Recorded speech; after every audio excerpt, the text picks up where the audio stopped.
ನಮಸ್ಕಾರ ವೀಕ್ಷಕರೇ, ವಿದ್ಯಾ ವಿಶೇಷ ಚಾನಲ್ಗೆ ಸ್ವಾಗತ. ಎಲ್ಲೆಡೆ ನವರಾತ್ರಿ ಹಬ್ಬ ಸಡಗರ ಸಂಭ್ರಮದಿಂದ ಆಚರಿಸಲ್ಪಡುತ್ತಿದೆ.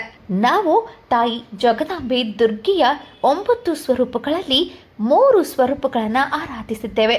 ಮೊದಲನೆಯ ದಿನ ಶೈಲಪುತ್ರಿ ದೇವಿಯ ಪೂಜೆಯನ್ನ ಮಾಡಿದ್ದೇವೆ. ಎರಡನೆಯ ದಿನ ಬ್ರಹ್ಮಚಾರಿಣಿ ದೇವಿಯ ಪೂಜೆಯನ್ನ ಮಾಡಿದ್ದೇವೆ.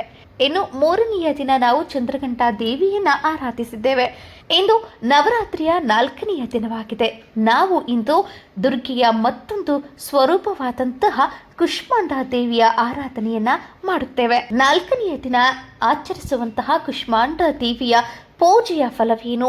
ಕುಷ್ಮಾಂಡಾ ದೇವಿಗೆ ಯಾವ ಬಣ್ಣದ ಬಟ್ಟೆಯನ್ನ ಧರಿಸಿ ಪೂಜಿಸಬೇಕು, ಯಾವ ಹೂವನ್ನ ಅರ್ಪಿಸಬೇಕು, ಯಾವ ನೈವೇದ್ಯವನ್ನ ತಾಯಿ ಕುಷ್ಮಾಂಡೆಗೆ ಸಮರ್ಪಿಸಬೇಕು ಮತ್ತು ತಾಯಿಯ ಸಂಪೂರ್ಣ ಅನುಗ್ರಹಕ್ಕಾಗಿ ನಾವು ಯಾವ ಒಂದು ಮಂತ್ರವನ್ನು ಜಪಿಸಬೇಕು ಅನ್ನುವುದರ ಸಂಪೂರ್ಣ ಮಾಹಿತಿಯನ್ನು ಈ ವಿಡಿಯೋದಲ್ಲಿ ನೀಡುತ್ತೇವೆ.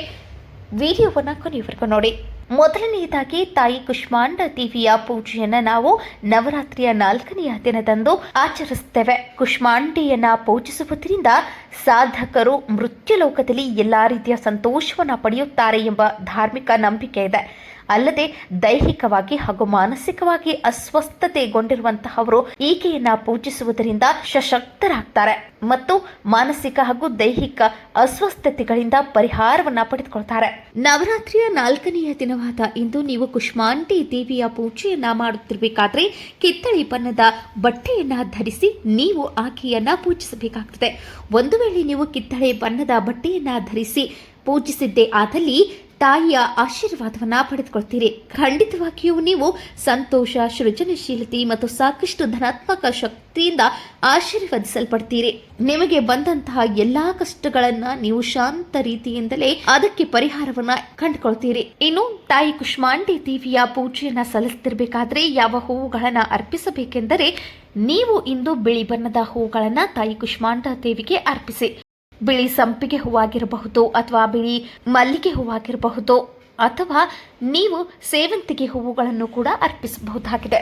4ನೆಯ ದಿನವಾದ ಇಂದು ತಾಯಿ ಕುಷ್ಮಾಂಡಾ ದೇವಿಯ ಪೂಜೆಯನ್ನ ಮಾಡಿದ ನಂತರ ನೀವು ಆಕೆಗೆ ಕ್ಷೀರಾನ್ನವನ್ನ ನೈವೇದ್ಯವಾಗಿ ಅರ್ಪಿಸಬೇಕಾಗ್ತದೆ ಅಥವಾ ಹಾಲಿನಿಂದ ಮಾಡಿರುವಂತಹ ಯಾವುದೇ ಸಿಹಿ ತಿನಿಸನ್ನ ನೀವು ಆಕೆಗೆ ಅರ್ಪಿಸಬೇಕು.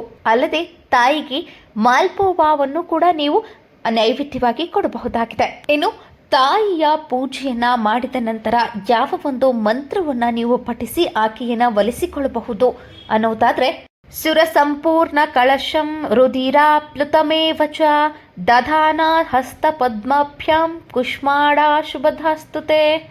ಮಂತ್ರವನ್ನ ನೀವು 9 ಬಾರಿ ಆದರೂ ಆಗಿರಬಹುದು, 48 ಬಾರಿ ಆದರೂ ಆಗಿರಬಹುದು ಅಥವಾ 108 ಬಾರಿ ಆದರೂ ನೀವು ಪಠಿಸಿ ತಾಯಿಯ ಅನುಗ್ರಹಕ್ಕೆ ಪಾತ್ರರಾಗ್ರಿ.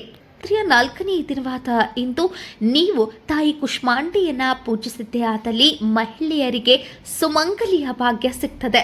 ಅವರು ವೈದೇಹ್ಯವನ್ನ ಪಡೆಯುವುದಿಲ್ಲ, ಸುಮಂಗಲಿಯರಾಗ್ತಾರೆ ಮತ್ತು ಯಾವುದೇ ಕಾರಣಕ್ಕೂ ಅವರಿಗೆ ವೈಧವ್ಯ ಬರುವುದಿಲ್ಲ, ಅಂದರೆ ಬೇಗ ವಿಧವೆಯಾಗುವುದಿಲ್ಲ.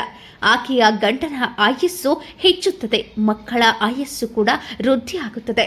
ಮನೆಯಲ್ಲಿ ಕುಟುಂಬದವರೆಲ್ಲರಿಗೂ ಆಯುಷ್ಯ, ಆರೋಗ್ಯ, ಸಂಪತ್ತು, ಸುಖ, ಶಾಂತಿ ಹೆಚ್ಚಾಗುತ್ತದೆ.